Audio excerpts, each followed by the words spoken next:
Je vais effectivement vous parler ce soir de choses, ma foi, plus simples que tous les travaux que j'ai faits depuis maintenant 20 ans, en grande partie avec Alessandro. Tout simplement, comment on peut mesurer le monde avec un bâton et un chameau. Donc, on n'a pas besoin de connaissances en mathématiques élaborées, on n'a pas besoin d'instruments très techniques, et vous allez voir au fil de cette présentation à quel point on peut, simplement en étant astucieux et un petit minimum observateur, comprendre le monde dans lequel on vit, c'est-à-dire la Terre, notre planète, le système solaire, et même un peu au-delà, et avoir une bonne vision des choses uniquement avec donc, ces deux outils de base que sont le bâton et le chameau.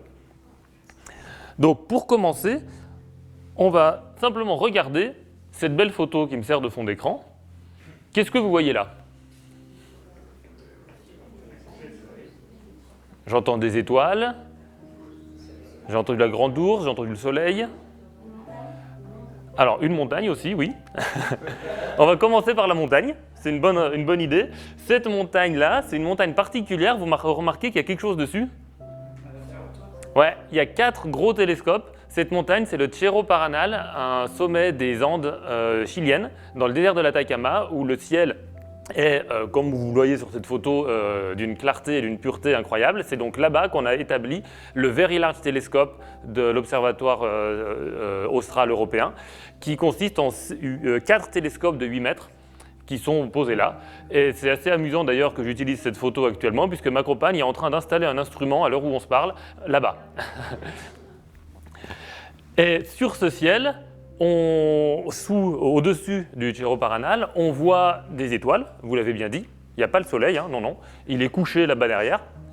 Et j'ai entendu la grande ours, moi là je ne la vois pas. Par contre, j'ai entendu la ceinture d'Orion, je ne sais pas qui l'a dit, ça c'est bien vu. Ces 3 étoiles alignées là, c'est bien la ceinture d'Orion avec les autres qui l'entourent. C'est une constellation qu'on reconnaît ici, je pense qu'on doit la voir là en ce moment, si on sort. On la verra sûrement en sortant tout à l'heure, s'il fait assez beau. C'est une constellation familière, mais le simple fait qu'il existe des constellations, ça nous dit quelque chose. Ça nous dit que les étoiles, elles sont fixes les unes par rapport aux autres. Sinon, on ne pourrait pas reconnaître la ceinture d'Orion d'un jour à l'autre et même d'une génération à l'autre. Dans la vallée des merveilles, il y a des gravures qui ont été faites il y a plusieurs milliers d'années par des hommes préhistoriques qui, pour certaines, représentent des constellations qu'on voit encore maintenant. Donc, le mot constellation, qui vient du latin cum stelle, hein, avec des étoiles, veut bien dire que les étoiles sont fixes dans le ciel et on peut faire des figures avec ces étoiles puisque elles sont toujours placées au même endroit. On peut s'amuser à relier les points pour obtenir des figures familières. Et voici donc Orion, que vous avez reconnu. Là, on a ce V, là, c'est les cornes du taureau. Toutes les civilisations depuis Babylone ont associé cette espèce de V qu'on voit dans le ciel aux cornes d'un taureau. C'est assez connu. Et on le retrouve partout. Donc encore une fois, c'est quelque chose qui n'a pas évolué depuis des milliers, voire des dizaines de milliers d'années. On a aussi ici le Cocher, une constellation qu'on voit très bien en ce moment. L'océan Pacifique et le Very Large Telescope, donc pour compléter la photo. Parmi toutes ces constellations-là qu'on fait avec les étoiles les plus brillantes, vous voyez qu'il y a un point là qui, lui, ne fait pas partie il n'a pas été associé à la constellation du Taureau. Pourtant, c'est un truc super brillant. Donc on devrait naturellement l'associer à une constellation. Pourquoi n'est-ce pas le cas à votre avis? Ouais, parce qu'elle n'est pas tout le temps là, cette tache-là. Il s'agit de Vénus qui passait par là ce jour-là. Et Vénus a cette propriété que c'est un point brillant dans le ciel, mais qui lui bouge, contrairement aux étoiles. Donc c'est vraiment une distinction qui a l'air toute bête, hein, mais qui en fait est hyper importante. Les planètes bougent, les étoiles ne bougent pas, et c'est comme ça qu'on les reconnaît. Toutefois, donc oui, il y en a des points qui bougent dans la sphère des étoiles fixes, il y en a 7. Il y a Vénus, bien sûr, mais il y a aussi la Lune, qui tous les soirs est à un endroit différent dans le ciel, Mars, Mercure, Jupiter, Saturne et le Soleil. Le Soleil lui-même n'est pas au même endroit dans le ciel d'un jour à l'autre, et pour s'en rendre compte, il suffit de regarder à l'opposé de où est le Soleil, c'est le ciel qu'on voit à minuit. Le ciel qu'on voit à minuit, c'est la direction opposée au Soleil. Et jour après jour, mois après mois, saison après saison, ça change. Donc le Soleil n'est pas au même endroit par rapport aux autres étoiles. Vous pouvez chercher, c'est tout. C'est les seuls 7 trucs qu'on voit à l'œil nu qui bougent dans le ciel. Oui, je dis trucs parce que c'est pas, on n'a pas une... Alors, d'abord, pour les retenir, c'est très simple. Parce que vous les connaissiez déjà en fait. Vous connaissiez déjà cette liste. C'est les 7 jours de la semaine. Lundi, mardi, mercredi, jeudi, on reconnaît la racine de l'adjectif associé à Jupiter, c'est jovien. Sachant qu'en latin, le V et le U, c'est pareil, on voit bien que jovien, c'est joudi. Vendredi, on retrouve la racine de Vénus. Saturday, Sunday, en anglais, c'est évident. Samedi est un peu moins évident en français, mais le ça vient bien de Saturne également. J'ai passé à l'anglais là pour Saturday et Sunday, ça marche aussi très bien en allemand avec Sonntag.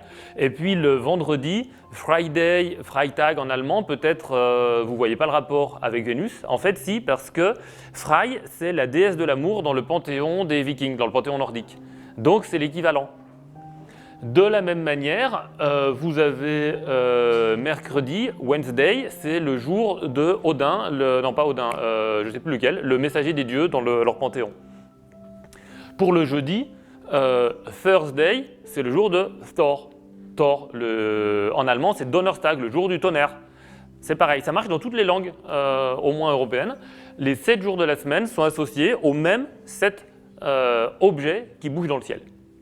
Et donc ces objets, ces trucs comme je les ai appelés, en grec, ils ont un mot pour dire astre errant, donc point dans le ciel qui se déplace par rapport aux autres, et en grec ça se dit planitis. Voilà. Donc les 7 planètes à l'origine, c'est ces 7-là, c'est les 7 jours de la semaine. C'est la première observation qu'on peut faire de notre monde, on n'a même pas encore utilisé le bâton et le chameau là, juste on a regardé dans le ciel et on a vu 7 objets qui bougent par rapport aux autres, qu'on a appelés planètes.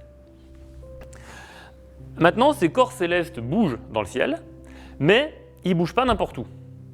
Précisément, vous évoquiez la Grande Ourse, on n'a jamais vu une planète passer dans la Grande Ourse. D'ailleurs, c'est tout le début de l'étoile mystérieuse de Tintin.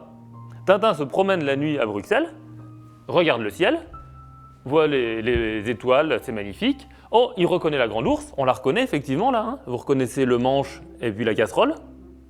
Mais il y a une autre étoile dans la Grande Ourse. Ça alors, dis donc Milou, c'est extraordinaire, il y a une étoile de plus dans la Grande Ourse, j'en reviens pas. Et il appelle l'Observatoire de Bruxelles et c'est le début de toute une aventure. Imaginez si Tintin avait vu un point de plus dans le Taureau. L'Observatoire de Bruxelles lui aurait dit oui monsieur, c'est Vénus, elle passe par là, ça arrive, c'est normal. Fin de l'aventure. Mais dans la Grande Ourse, c'est pas normal, c'est pas possible. En fait, voici une carte du ciel. Donc c'est comme une map monde, hein, avec le pôle nord du ciel ici, le pôle sud du ciel là. Et toutes les étoiles ici, on ne reconnaît pas les constellations parce qu'elles y sont toutes, mais il y a les constellations. On voit une bande claire qui est où il y a une grosse densité d'étoiles dans le ciel, c'est ce qu'on appelle la Voie lactée. Et dessus est représenté le trajet des planètes dans le ciel, jour après jour. Donc vous voyez, elles restent dans une bande bien définie du ciel. Les planètes ne vont pas dans la Grande Ourse qui est ici. Je peux rajouter la trace du Soleil aussi sur cette carte du ciel. Et les constellations sont découpées ainsi. On a ici le Cygne dans la Voie lactée. Uma pour Ursa Major, la Grande Ourse. On reconnaît à peu près la casserole là. Je pense que vous aurez du mal à la voir, mais je vous assure, elle y est. La zone qui me sert d'arrière-plan là, il y a Orion, Auriga pour le cocher et Tau pour le taureau. Donc ce carré-là, c'est mon arrière-plan. C'est effectivement une zone dans laquelle les planètes ont tendance à se balader. Donc c'est pas surprenant qu'on voit Vénus à ce moment-là dans la photo. Mais dans la Grande Ourse, jamais. Jamais une planète dans la Grande Ourse. Donc si effectivement un jour vous voyez une étoile de plus dans la Grande Ourse, vous pouvez appeler l'observatoire. C'est pas normal. On voit bien que toutes les planètes suivent le même chemin dans le ciel. Ok ? Donc, a priori, elles sont sur un grand cercle, là, dans la voûte céleste. Et donc, il n'y a absolument aucune raison de s'étonner quand on les voit alignées. Je ne sais pas si vous aviez suivi ça l'année dernière, ça avait fait un buzz, il y a quasiment un an. 7 planètes alignées, ce phénomène exceptionnel sera bientôt visible dans notre ciel. Ça n'a absolument rien d'exceptionnel, toutes les planètes sont toujours alignées puisqu'elles restent dans cette zone. Là où on avait de la chance, c'est qu'effectivement, le 21 janvier et le 28 février de l'année dernière, il y a un moment où on pouvait en avoir 7 à la fois qui étaient dans le ciel. Parce que la plupart du temps, quand il y en a une qui se couche, l'autre se lève et on ne les voit pas toutes ensemble. Là, on voyait à la fois Mars, Jupiter, Uranus, Neptune, Vénus et Saturne, ou dans cet ordre-là, la date d'après, ensemble dans le ciel. Et ça, effectivement, c'est rare. Mais ce qui est rare, c'est juste qu'elles sont toutes en même temps dans le ciel, c'est pas qu'elles sont alignées. Voilà comment les approximations font que, dans la rédaction, font qu'on ne comprend plus rien. Il faut faire attention quand même à ça. Au passage, d'ailleurs, c'est bien beau, mais Uranus et Neptune, on ne les voit pas à l'œil nu. Donc finalement, il n'y en avait que 5 qui étaient visibles à l'œil nu et il fallait un bon ciel. Voici une photographie d'un cas d'alignement assez joli, avec, c'est un coucher de soleil sur l'île de Java, ça, qui a été pris je ne sais pas quand, et je ne sais pas par qui, je vous l'avoue, mais c'est très joli. Vous avez Mercure, Vénus, Mars, Saturne, qui sont bien alignés. Là, il y a Régulus, qui est une étoile très brillante. Le Soleil, on devine qu'il s'est couché là-dessous, hein, c'est là que le ciel est le plus brillant. Et puis la Terre. Donc vous avez un alignement de Soleil, Terre, Mercure, Vénus, Mars et Saturne, ça en fait 6. C'est déjà pas mal. Et là, c'est une photo qui a été prise sur l'île de Mauna Loa à Hawaï, où il y a un observatoire, qui a sur l'île de Maui. Et le ciel est très pur là-bas aussi. Et vous voyez, c'est une photo qui a été prise en pause, parce qu'on voit que les étoiles ont eu le temps de bouger devant l'observateur. Mais avec cette pause, on arrive à imprimer sur le détecteur de la caméra des choses très très diffuses, des lueurs à peine perceptibles à l'œil. Et là, on voit une colonne brillante comme ça, qui semble partir de là où le soleil s'est couché et qui monte tout droit dans le ciel. Un petit peu comme ça.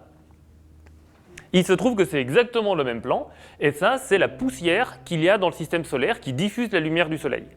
On appelle ça la lumière zodiacale. C'est l'ensemble des poussières produites par les comètes, par les astéroïdes qui rentrent en collision, tous les processus qui peuvent faire de la poussière dans le système solaire. Ils se font naturellement dans la zone où il y a les planètes, c'est-à-dire dans ce même plan. Et donc, vu par la tranche, éclairée par le soleil, ça donne cette colonne au-dessus de l'horizon. On peut la voir avec un ciel particulièrement bon dans des zones où il y a très peu de pollution lumineuse. Ça se voit assez bien, même sans photo en pause. Tout ça nous permet de conclure déjà que le système solaire est plat. On a cette notion que c'est uniquement une zone du ciel. De la même manière que là, moi, quand je me promène devant vous, je vais voir les têtes de l'Assemblée se déplacer sur fond du mur à l'arrière-plan, toujours à mi-hauteur des portes. Je ne vois jamais une tête de quelqu'un devant le plafond ou devant le sol. Donc, j'en déduis assez facilement que vous êtes tous assis au même niveau. Ça indique un plan. C'est la même chose ici. Les planètes sont dans un plan qu'on va appeler le plan de l'écliptique, et l'intersection de ce plan avec la sphère céleste qui est au-dessus de nous, ça dessine une zone, une bande du ciel, celle sur laquelle vous avez vu le mouvement des planètes sur la carte du ciel, et cette zone, on l'appelle le zodiaque. Donc, du point de vue terrestre, on voit les planètes se projeter devant les constellations qui sont dans la bande du zodiaque, les fameuses constellations du zodiaque. C'est pour ça qu'elles sont connues. Donc, première observation, le système solaire est plat. C'est tout de même pas mal. Et on n'a pas encore sorti le bâton. Deuxième observation, la Terre est ronde. Et oui, parce que là, sur cette photo, vous n'avez peut-être pas fait attention, mais Orion est vu à l'envers. Si vous connaissez bien Orion, vous sauriez que sous la ceinture d'Orion, on retrouve son poignard. Et là, il est au-dessus, de l'autre côté. Donc là, il y a un petit problème d'orientation dans le ciel, qui semble indiquer que la personne qui a pris la photo, c'est comme si on avait pris la photo à l'envers. Et en fait, la personne était, c'était moi, était de l'autre côté du globe.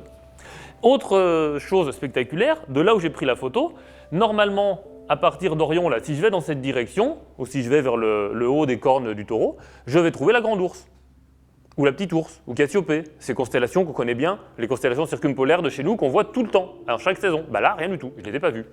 Elles étaient invisibles, elles étaient sous l'horizon. Mais si je regarde de l'autre côté, j'ai vu des constellations que je ne connaissais pas. Des zones du ciel que je ne savais pas identifier, parce que c'est des constellations qu'on ne voit pas ici. Pour comprendre qu'on peut avoir un truc comme ça, la seule solution, c'est d'imaginer qu'on n'a pas les mêmes étoiles au-dessus de la ligne d'horizon. Quand on voyage vers le sud, si je suis ici, ma ligne d'horizon, c'est cette ligne noire, je vois l'étoile verte et pas l'étoile jaune. Si je me déplace vers le sud, je descends sur la sphère bleue là, je vais changer ma ligne d'horizon. Et en changeant donc ma ligne d'horizon, je vois apparaître désormais cette étoile-là. Donc le simple fait qu'en allant au Chili, j'ai vu des étoiles que je ne peux pas voir depuis Nice, m'indique que la Terre est ronde et je n'avais pas le même horizon. Alors tout le monde n'a pas forcément la chance d'aller jusqu'au Chili, certes, mais on peut quand même faire des petits voyages en Europe, et quand on voyage plus haut vers le nord, on voit que l'étoile polaire est plus basse sur l'horizon. Quand on va vers le sud, pardon. Je l'ai inversé. Là, à nouveau au sud, mon étoile polaire, elle est assez proche de l'horizon, alors que si je reviens en arrière, ici, mon étoile polaire était très haute au-dessus de l'horizon. L'étoile polaire n'a pas bougé, c'est l'horizon qui a bougé. Donc rien qu'en restant en France, entre Nice et Lille, si vous regardez la hauteur de l'étoile polaire à l'horizon, c'est assez facile à faire comme mesure, vous verrez une différence qui vous indique que vous n'avez pas le même horizon, donc la Terre est incurvée entre Nice et Lille. Autre preuve que la Terre est ronde, je me permets d'en donner plusieurs parce qu'on vit dans une époque où il y a des gens qui sont capables de prétendre que la Terre est plate, juste pour le plaisir de contredire les spécialistes. Mais c'est pas tout de vouloir contredire les spécialistes pour le plaisir. S'il y a des faits, ils sont là. Un exemple, c'est qu'on voit les cimes des montagnes apparaître en premier sur l'horizon quand on se rapproche d'une grande île ou d'un continent en bateau, avant de voir le rivage. Si on est à la position verte ici, tout ce qu'on voit au-dessus de l'horizon, c'est le sommet des montagnes, et quand on se rapproche, à la position rouge, on commence à voir la montagne en entier. C'est exactement la même chose que quand on voit les sommets de la Corse depuis ici. On ne voit pas Ajaccio, on voit les sommets. Et réciproquement aussi, si on a ces beaux jours avec un horizon particulièrement net, on peut voir que les bateaux qui s'éloignent derrière l'horizon, on voit disparaître leur coque avant leur voile ou leur cheminée. Parce que si ça représente le bateau, on voit bien qu'il y a une partie qui nous est cachée sous l'horizon, alors qu'il reste une partie qui dépasse. C'est assez amusant. Autre preuve que je n'ai pas indiquée ici, mais dont vous pouvez faire l'expérience à la Turbie, vous allez à la tête de chien et vous attendez le lever du soleil, il faut y aller tôt le matin, et quand le soleil se lève, chronométrez combien de temps il va se passer entre le moment où vous êtes éclairé par le soleil et le moment où le prince de Monaco est éclairé par le soleil, dans son palais. Si la Terre était plate, et que le bord de la Terre était par exemple en Corse, puisqu'on sait qu'il y a la Corse et on ne sait pas ce qu'il y a derrière d'ici. Admettons que le bord de la Terre est en Corse, à 250 km d'ici. Le soleil éclaire la tête de chien quand il commence à arriver juste en dessous du plan de la Terre et ses premiers rayons commencent à dépasser au-dessus de la Corse et à éclairer la tête de chien. Et quand il continue à monter, tac, il arrive à éclairer le bas. Et l'angle sous lequel on voit la tête de chien depuis la Corse est tout petit. Donc il suffit au soleil de 30 secondes pour monter suffisamment au-dessus de l'horizon pour éclairer de la tête de chien au palais princier de Monaco. Si ça met plus que 30 secondes, et ça met plusieurs minutes en fait, c'est bien la preuve que la Terre n'est pas plate. Si la Terre est bel et bien ronde, alors ce n'est pas le même calcul pour savoir combien de temps il faut, et on trouve à peu près plusieurs minutes. Ça marche assez bien. Encore une preuve que la Terre est ronde, le 21 juin à midi, si on est à Assouan, les rayons du soleil arrivent exactement à la verticale et ils éclairent le fond des puits. On ne fait pas plus vertical qu'un puits. Et ça, c'est quelque chose qu'on n'a jamais vu sous nos latitudes. Mais à Assouan, si vous regardez le fond d'un puits, le 21 juin à midi, il y a le soleil au fond. Mais à Alexandrie, ça n'arrive jamais. Et ça, c'est une observation qui indique d'abord que la direction de la verticale n'est pas la même à Assouan et à Alexandrie. Donc ça suggère encore que la Terre est ronde, puisque la direction de la verticale, c'est aussi la direction du centre de la Terre. Ça n'indique pas le même centre. Mais ça permet aussi à un certain Ératosthène de prendre son chameau, le voilà, et de partir d'Assouan à Alexandrie en comptant les pas du chameau. C'est une façon dont on se servait pour mesurer les distances dans l'Antiquité, les pas de chameau. Il y avait un métier pour ça, ça s'appelle un bématiste, qui compte les pas du chameau, parce que c'est des pas assez réguliers. Et en gros, l'estimation, c'est qu'un chameau met 50 jours pour aller d'Assouan à Alexandrie, sachant qu'il marche à tel pas, en gros, ça fait 2 millions de pas de chameau. Donc on a la distance entre Assouan et Alexandrie, sachant qu'en allant d'Assouan à Alexandrie, en remontant le Nil, en gros, on va directement tout droit au nord. Donc c'est très pratique. Et là, on utilise le bâton. À Alexandrie, le 21 juin à midi, on plante un bâton et on regarde son ombre. L'ombre du bâton mesure 1/8 de la hauteur du bâton environ. On peut faire cette observation très facilement. Okay, ça fait ce triangle-là. Là, vous avez un bâton et une ombre qui fait 1/8 de sa hauteur. Mais si on prend un cercle dont le rayon serait égal à la hauteur du bâton, la longueur totale du périmètre du cercle, c'est 2π fois le rayon. C'est connu. Même à l'époque de l'Antiquité, on ne connaissait pas exactement la valeur de π, mais on savait que c'était un peu plus que 6 fois le rayon pour faire le tour complet du cercle. Et l'ombre, elle fait que 1/8 du bâton. Donc vous comparez 1/8 et un peu plus que 6, vous avez un facteur 50. L'ombre du bâton, là, elle représente 1/50 du tour complet. Donc on n'a même pas utilisé une arctangente pour mesurer un angle en degrés. On sait que l'angle entre la direction du soleil et la verticale, c'est 1/50 d'un tour complet. Juste avec un bâton. Ok, facile. Donc on sait que cet angle-là, entre la verticale à Alexandrie et la direction des rayons du soleil, que j'ai noté alpha sur cette figure, c'est 1/50 de tour. Et on sait aussi, grâce à Euclide, qu'une ligne qui coupe deux lignes parallèles, une ligne droite qui coupe deux lignes parallèles, fait le même angle à chaque fois. Donc cet angle qui fait 1/50 de tour, on le retrouve aussi ici, du centre de la Terre, entre les deux directions d'Alexandrie et de Syène, qui est l'ancien nom d'Assouan. Donc la distance entre Alexandrie et Syène, c'est 1/50 du tour de la Terre. Et comme on a utilisé notre chameau, si là il y a 2 millions de pas de chameau, le tour de la Terre, ça fait 50 fois ça, 100 millions de pas de chameau, ce qui fait environ 40 000 km. Donc voilà comment, avec un bâton et un chameau, on a mesuré la taille de la Terre. Le rayon de la Terre est donc 40 000 km divisé par 2π, c'est la facteur 1000, donc 6400 km environ. Avouez que c'est brillant. C'est tout simple, hein. On n'est pas allé très très loin, mais ça marche bien. 40 000 km pile poil, dites donc. Ça tombe bien quand on trouve un compte rond, non?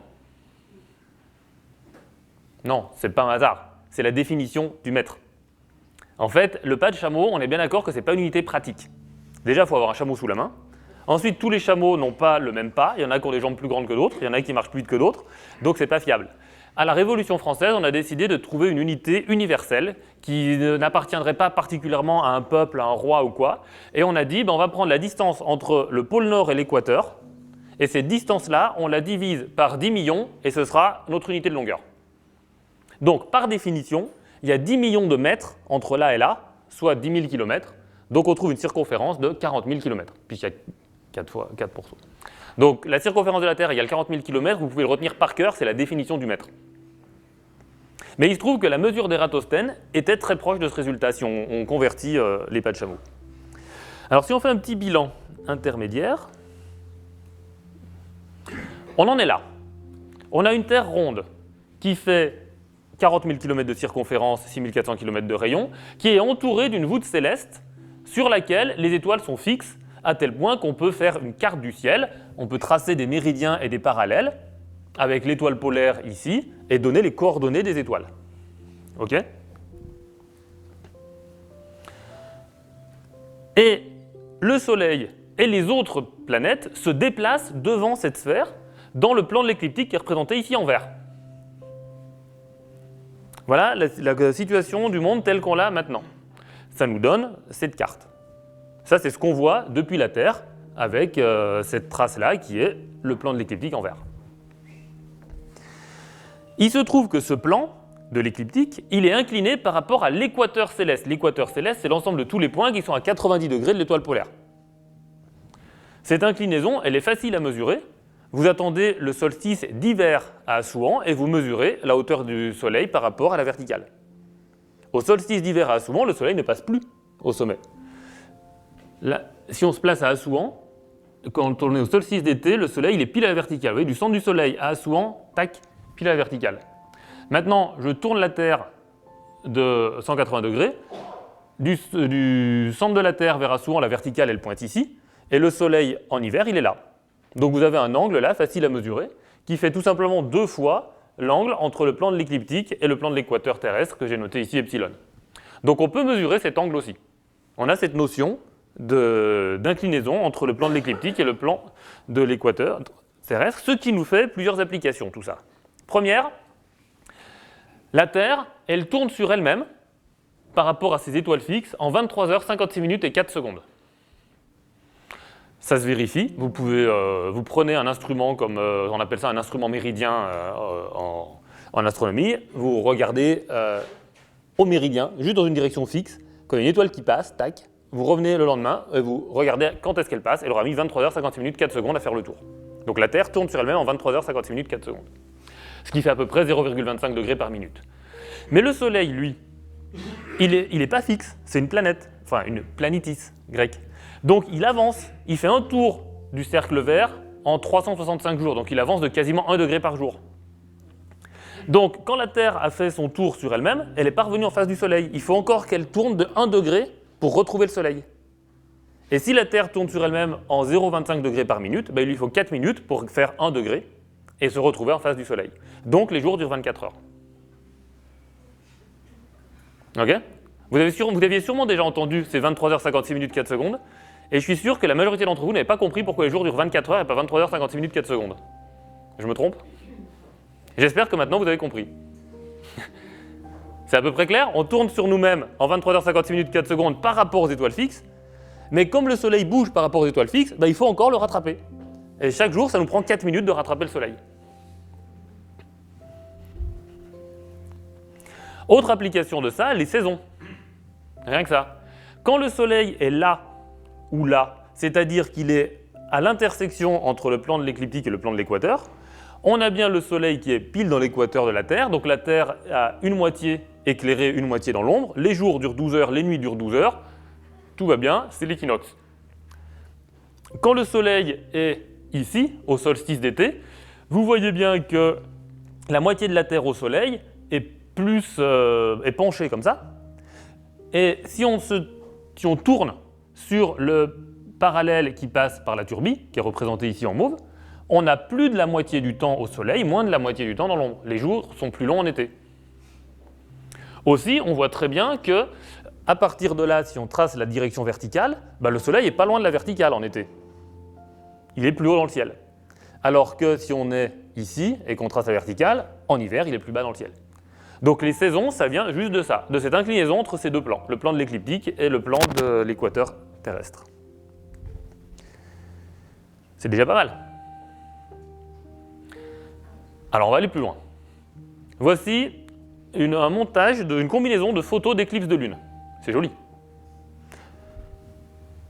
Au passage, on y voit... ah oui, pardon, ça c'est une éclipse partielle. Ça devrait afficher éclipse partielle là. Pardon. Au passage, on voit que l'ombre de la Terre est ronde. Donc la Terre est ronde. Autre preuve que la Terre est ronde. C'est assez rigolo, on arrive avec ce photomontage à vraiment reconstituer la forme de l'ombre de la Terre qui cache la Lune lors d'une éclipse. Et ça, c'est un truc qui est connu depuis longtemps. On croit parfois qu'au Moyen-Âge, les gens pensaient que la Terre était plate, pas du tout.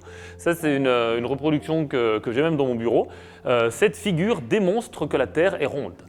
Si la Terre était carrée, l'ombre de la Terre serait carrée sur la Lune. Si la Terre était triangulaire, son ombre serait triangulaire. Et comme elle est ronde, bah, c'est que la Terre est ronde. Un autre exemple que j'avais trouvé, voilà une éclipse de Terre plate, ça donnerait ça. Voilà. Si vous connaissez des platistes, vous leur demandez d'expliquer les éclipses de Lune, et normalement vous rigolez un petit coup. Maintenant, outre ça, les éclipses de Lune vont nous servir à quelque chose d'important qui est de calculer la taille de la Lune. Dans une éclipse de Lune, on a la Lune qui tourne autour de la Terre, qui donc bouge par rapport aux étoiles fixes, qui se déplace dans le ciel. Et la Lune, elle va dans ce sens-là. Donc, on la voit toucher l'ombre de la Terre, premier contact, rentrer dans l'ombre de la Terre. Quand elle est intégralement dans l'ombre de la Terre, on appelle ça le deuxième contact. elle traverse une partie de l'ombre de la Terre, elle ressort au 3e contact quand il commence à y avoir du jour qui éclaire un bout de Lune ici, et au 4e contact, elle est complètement sortie dans l'ombre. Ça, c'est 4 étapes successives d'une éclipse totale de Lune. On voit bien le diamètre de l'ombre, et on peut se servir des éclipses les plus longues connues. Par exemple, une qui a eu lieu il y a 3 ans de ça, je crois, une éclipse totale qui était la plus longue du siècle, où la Lune a mis 66 minutes entre le premier contact et le deuxième contact, ça se chronomètre, et 1h43 minutes de totalité entre le deuxième et le troisième contact. Donc c'est une éclipse de Lune particulièrement longue. Avec ça, on peut trouver la taille de la Lune. Vous la voyez? Regardez, la Lune a mis 66 minutes à franchir son propre diamètre. Pour bien comprendre, j'ai mis en vert foncé ici un cratère sur le bord de la Lune. Imaginez que comme ça on le repère bien.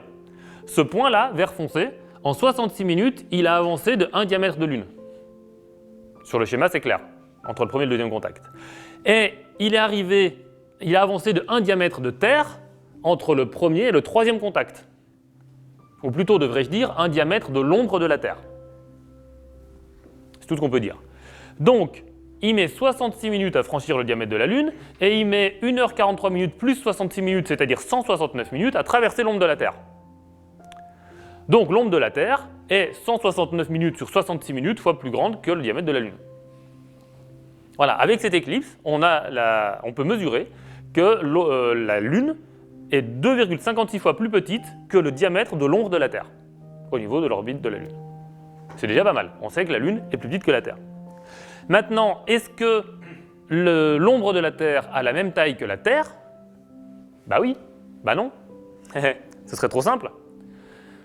Regardez cette photo. Elle a été prise par une mission japonaise qui voulait se poser sur la Lune et qui malheureusement s'est écrasée, mais a eu le temps avant de faire cette photo où on voit la Terre en arrière-plan sur l'horizon lunaire. Et c'était au moment d'une éclipse totale de Soleil sur Terre. Est-ce qu'on voit l'ombre de la Lune qui fait entre 1/3 et la moitié de la taille de la Terre? Non. Si vous zoomez là-dessus, on voit juste une toute petite tache. Et on sait que les éclipses totales de Soleil sur Terre ne sont visibles que de très petites zones.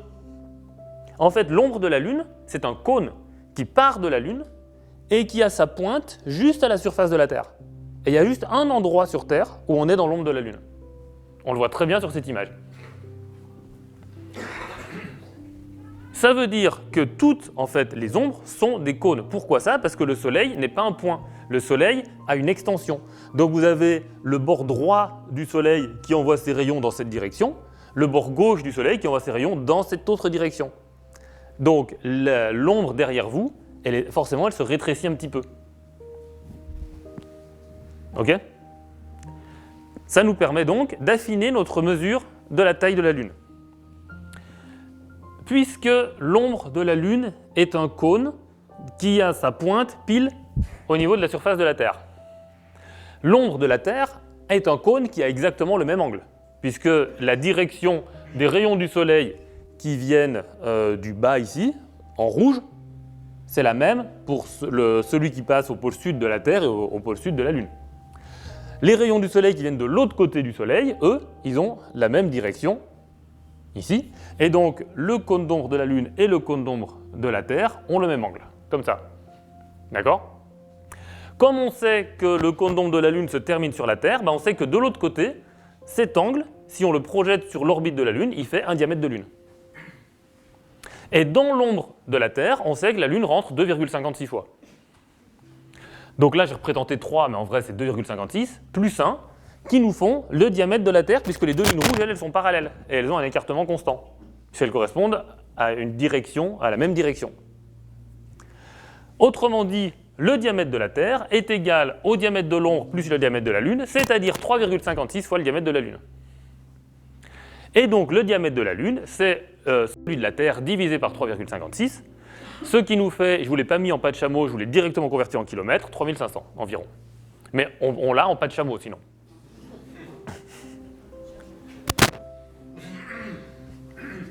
Parce que notre unité de mesure, pour l'instant, c'était le chameau. Si on passe au mètre, ça fait 3500 km. juste avec les observations des éclipses. Ne nous arrêtons pas en si bon chemin, puisqu'on connaît la taille de la Lune. Regardez cette jolie photo d'un lever de Lune.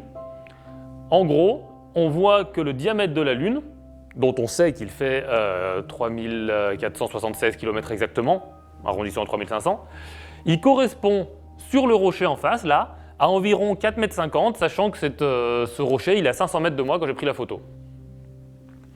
Plus techniquement, là j'ai pris une jolie photo parce que j'ai pas de bâton, mais si vous plantez un bâton et que vous reculez suffisamment pour que le bâton fasse la même taille que la Lune, vous verrez que vous vous mettez à 111 longueurs de bâton.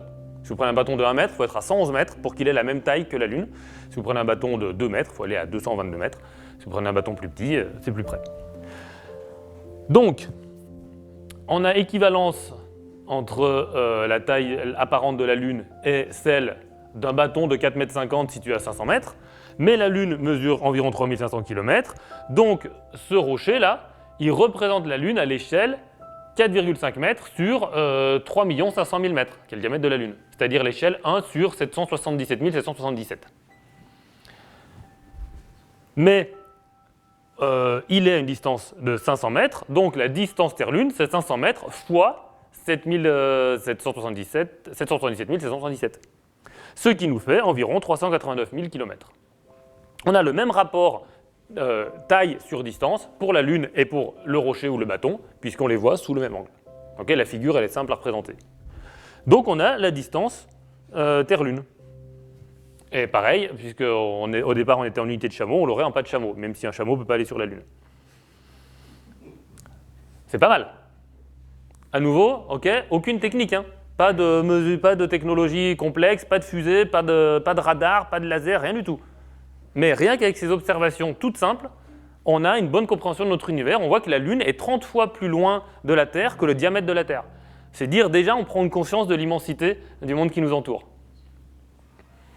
Maintenant, continuons à avancer avec imaginez le premier quartier.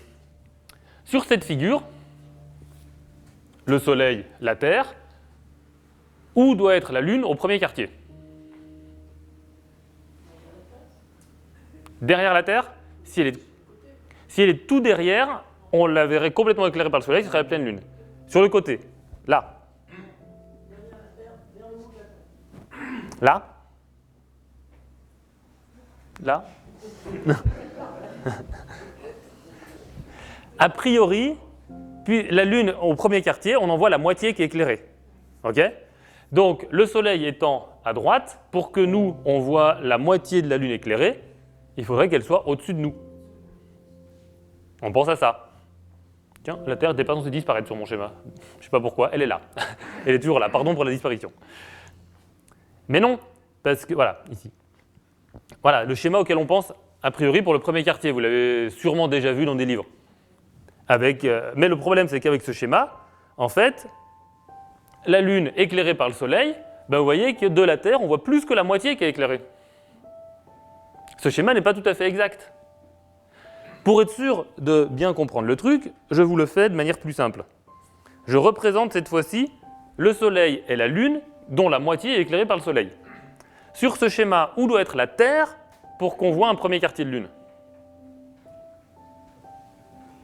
Là, pour voir un premier quartier de Lune, c'est clair qu'il faut être ici, sur cette ligne. Oui, là où il y a de la place, c'est malin. Hein.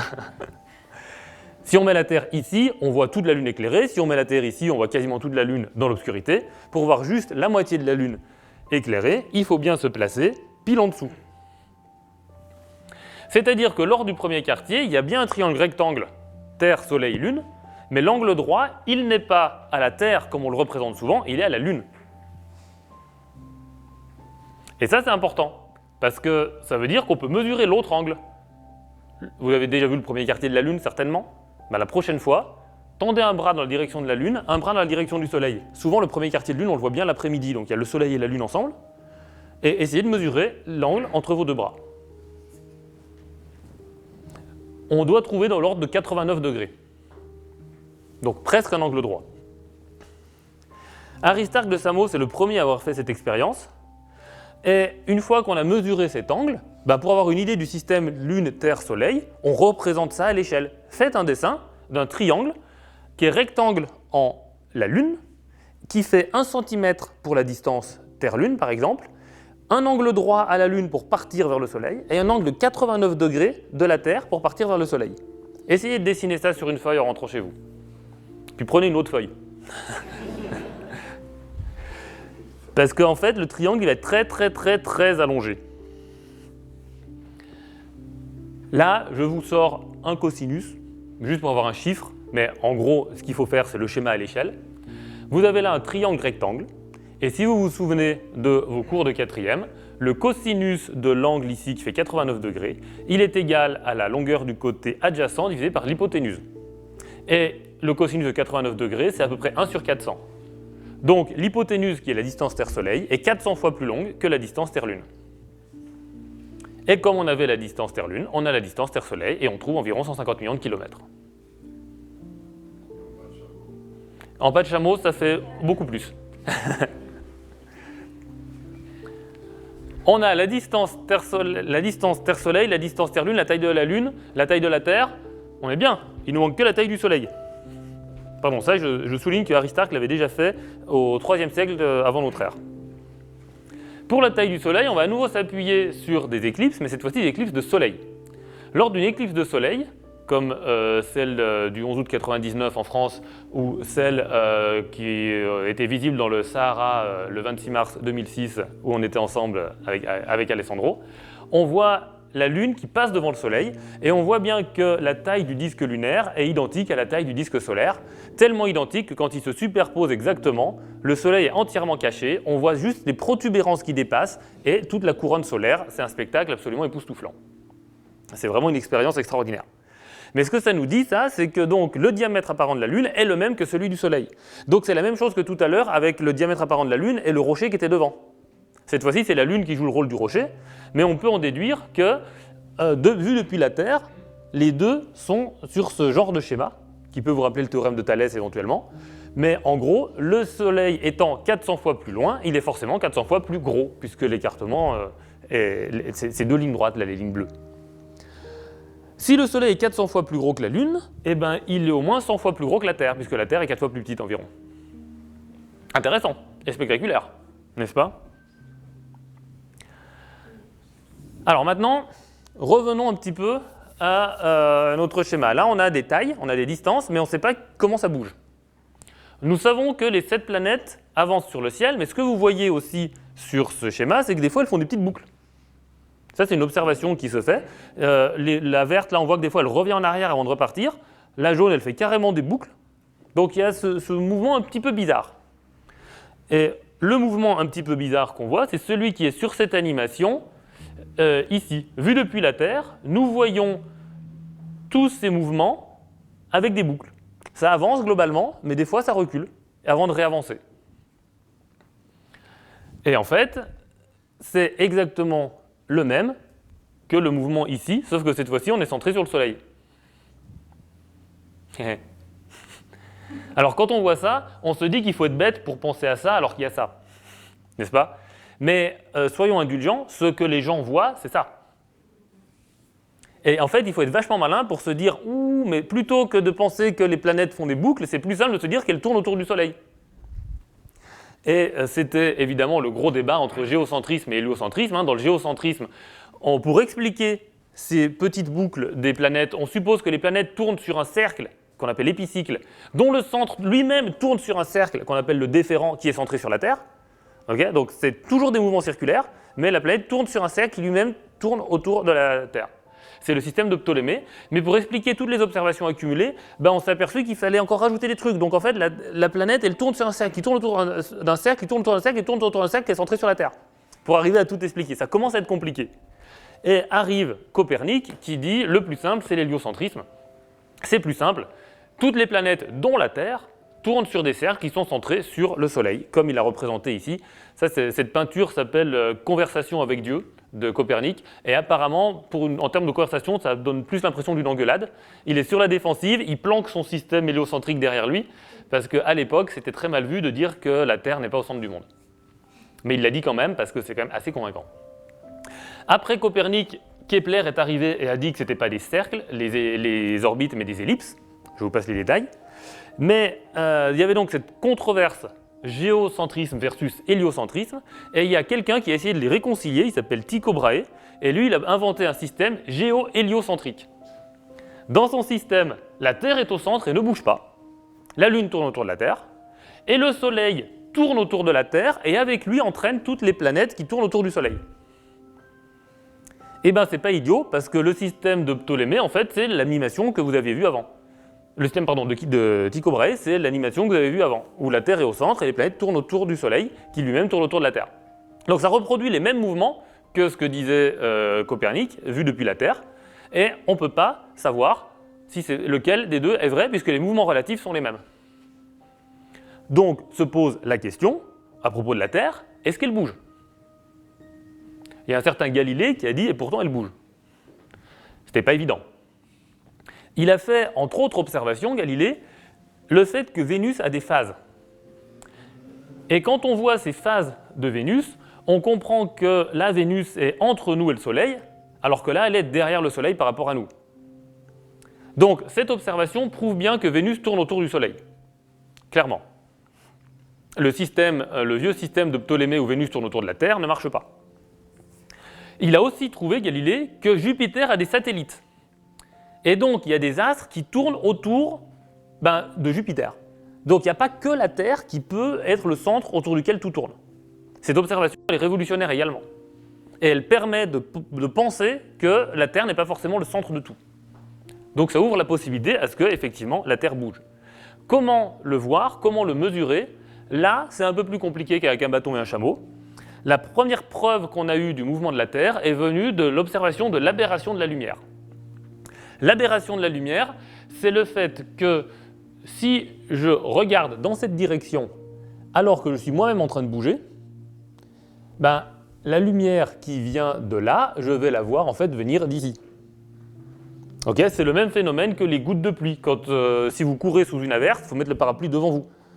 Ou si vous roulez sur une autoroute en pleine averse, vous prenez un flux de pluie dans la figure, parce qu'au lieu que la pluie tombe verticalement, elle tombe déviée par une combinaison de la vitesse de la pluie et de la vitesse de votre voiture.